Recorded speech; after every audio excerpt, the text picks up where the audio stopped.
For being a US citizen, it's no secret that I do a little bit of complaining about it, especially when compared to other countries. And while some US patriots might scoff at me for literally doing the thing that they hold in such high regard, ooh, the irony, that doesn't mean there aren't things about the US that I don't appreciate.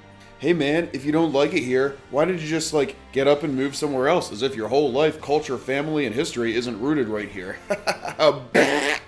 So with this in mind, as a little 4th of July treat, I have compiled a list of 10 things that I love about living in the United States of America. I will say from the start, there will be a bit of an asterisk for a couple of these because they're a little bit conditional. I've tried my best to make a note when that's the case.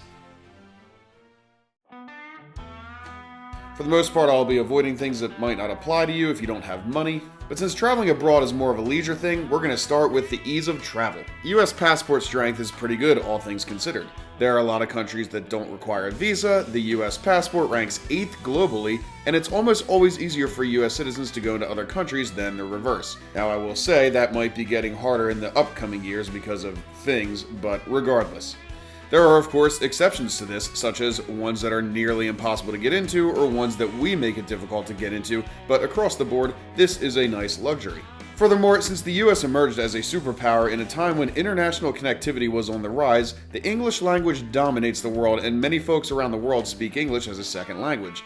Or you'll almost always find somebody nearby that speaks English even if it's a little difficult to find.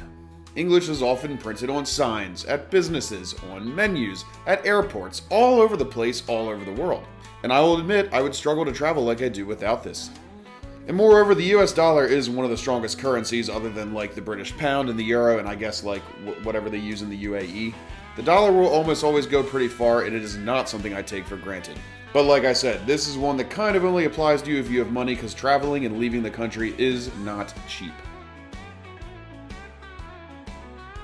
So number 2 is going to be that the US is extremely industrialized. When we hear about shortages in the news, keep in mind that it's almost never the fact that we simply don't have the thing that people want or need. It's usually that the means of getting it from point A to B is disrupted, or those who own the thing are probably hoarding it and keeping other folks away from it. There's a word for this called post-scarcity. But again, I must highlight this is only a luxury you're really going to feel if you have money.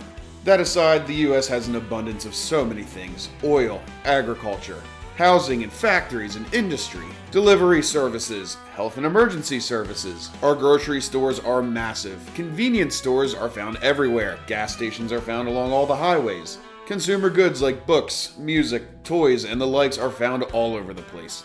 And if you can afford it, there's a good chance you'll be able to access whatever it is you want or need. But I really cannot emphasize that enough. Similar to the ease of international travel, that was definitely a selfish pick, but we're going to move away from those for the rest of these.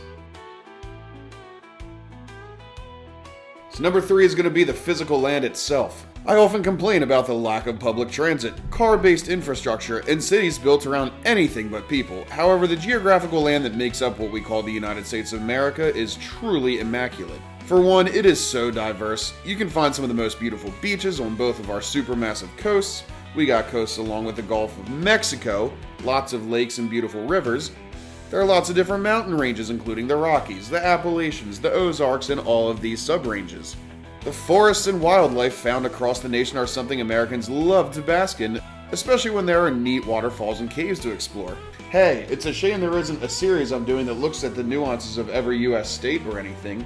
We've got geological wonders all over the place, like the Grand Canyon. Speaking of which, we've got state and national state parks in every state, such as Yellowstone and Yosemite, areas like the Badlands. You can find areas that basically feel tropical, like Florida. Different times of the year will give you wonderful looking snowy paths or hot summery spots through grasslands and loads of fields. Rolling hills and vast deserts are not foreign to the states. Different wildlife spans different regions of this vast nation with different climates and different geographical anomalies that I could go on forever about. And as much as I love traveling abroad, there is so much to do within my own borders. And with a vast amount of land comes a vast amount of different people, so multiculturalism will be number 4. Of course, the best way to feel a different culture will be to go to a different country, but there is a lot of that here as well. The States obviously got started with a lot of different Western European cultures, typically around Dutch, British, Irish, German, and Italian settlers. But the surviving culture of the indigenous peoples, the African American influence, immigrants from East Europe, Asia, and Latin America has brought all sorts of extra vibrance. Different foods from around the world, be them Chinese, Arab, Mexican, Indian, or whatever you prefer, are found in almost every large city in the US. Different regions have a dominance of different people groups dating back to specific historical moments. You've got your Italians and Russians in New York City. You got your Cubans and Haitians in South Florida. You got your Mexicans and other Latin Americans in Texas and the Southwest regions. Black history and culture dominates all sorts of the southern regions to the east. German and Dutch influence takes the cake in my home state of Pennsylvania, while the Northeast is predominantly English. Surviving tribes and protected nations still exist, primarily in Oklahoma. And while it may not be a state, I can't simply leave out Puerto Rico and its Caribbean wonders. Something I really love about the US is getting a taste of all these things from people that live right on my block. Which is why I disdain people who talk about American culture or putting American people first, because we're all American. And let's be real, when people run with that narrative, I think we know what they're talking about. Usually white Western European culture, and wanting everything to be like that kind of contradicts one of the greatest things about this country. Its diversity. Despite all these cultures, we're going to put entertainment next because that's something that I think tends to tie us all together. I'm mainly talking about music, cinema, and literature here, but it certainly isn't limited to that. There's a reason why these industries influence so many across the world, and why a lot of foreign bands will write lyrics in English even if it's their second language. Kinda goes back to the English part of the travel segment. And this isn't to say that I don't love what comes out of a lot of other nations. Italian horror, British rock and roll, South American thrash metal, big fan of all that. But man, do I love American films and music. Some of the greatest directors of all time come from the US. Actors, television programs, dramas, and authors are something I'll never get tired of basking in. Music movements around rock and roll, heavy metal, country, and outlaw music all reign absolute supreme here, and I love every bit of it. Hip-hop, R&B, and Motown are heavily bolstered by our African-American communities, and actually, many would argue that rock and roll itself is owed to that as well. It just emerged at a time when a white guy had to be the one to make it popular. Trashy television shows about life in cities, sitcoms that revolve around New York and all sorts of fun, the cartoons, be them for children or adults, are absolutely remarkable and take the world by storm. Again, this is not to downplay anything that comes out of other nations. In fact, it isn't even to say that ours is better, but this is a video about the US, and I can't deny how much I love the entertainment media that's come out of here. Alright, I'll admit this is a bit of a sillier pick, but I'm going with American fashion next. But again, there's a reason why something as simple as jeans were highly sought after behind the Berlin Wall. Because they look cool. In fact, I'm wearing some now. Actually, I'm wearing jean shorts cutoffs. Yeah, I stand out in other nations with my black band shirts, short shorts, cutoffs, and the likes, but look at these historical fashions. After the suit and tie was no longer the norm, the flashy 70s brought some really hard looks. I'm a huge sucker for 1980s glam and all the flashy sex appeal that came with it. The grunge era with flannels and jeans are something that still largely holds up now, or perhaps you prefer the cowboy and western look, the native and traditional outfits of its original inhabitants, maybe more African American bolstered looks, you name it, we got it. I suppose this also pairs with the multiculturalism segment. Alright, so I'm going to clarify, when I throw American food in here, I'm not talking about the processed junk and like how it's preserved and what we kind of think of when we think of American food now. Not the overly processed meat, not all the stuff pumped with steroids meant to drive more profit, I mean like the actual food. Hey, me from the future here, I actually kind of changed my mind. I can't pretend that some of that stuff isn't great too, so there is no denying how tasty a good hot dog is. A good cheeseburger, hell, any kind of barbecue with their different flavors and different cuts of steak that you'll find in any dad's backyard grilling get-together. Fried chicken is all over the place, and of course desserts like pies and other fattening things are a staple. Tying to the vast regions we discussed makes for regional foods, like clam chowder in the Northeast, different pizzas in New York style, Chicago style, or Detroit style, Texas barbecue, Pennsylvania Dutch foods like pot pie, Maryland crab and seafood, Cuban sandwiches in Florida, Cajun food in Louisiana, and many, many other things define US food outside of the junk I mentioned at the top. And this is before we even mention the foreign foods I talked about in the multicultural section. A bit of a part 2 to that last one would be American booze. Now I know, we all love Irish whiskey, we all love Russian vodka, German beer, and Argentinian wine. But I'll be honest, I find myself drinking domestic beverages more than anything.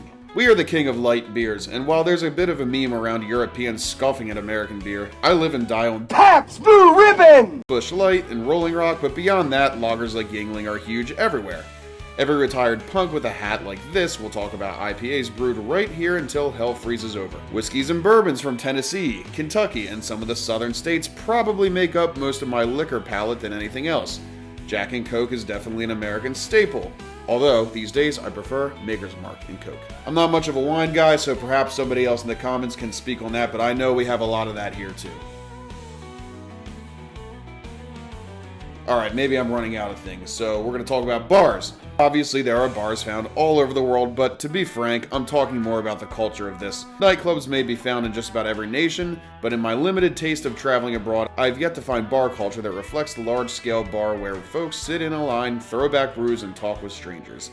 It's unique because in other ways, the US is about as far from communal as you can get. Almost everything about this nation stresses the individual, but I have yet to visit bars that feel the way they do here. Be it dive bars, trendy bars, pubs that literally model themselves off of Irish and English pubs. I guess I should visit those countries to find out if it's any different there or not. But I don't know, this is definitely a biased pick, and I just truly love American bar culture. But if you have different experiences with this in other countries, please let me know. And I've saved my only political one for the very end, constitutional protections. It's also because this is another very conditional one. This one makes the list out of virtue more than anything, but if I'm being honest, if I made a 10 things I didn't like about the US, this would probably, ironically, also be on that list. Because, as great as things like free speech, a right to arms, the right to vote, and due process sound, they're only as good as the guys who enforce them. I'm going to avoid diving into the issues around how this only applied to white folks for the longest time, and only applied to men for the longest time, and that many times in history these protections were simply ignored, and could easily be ignored again, or to some people are currently ignored.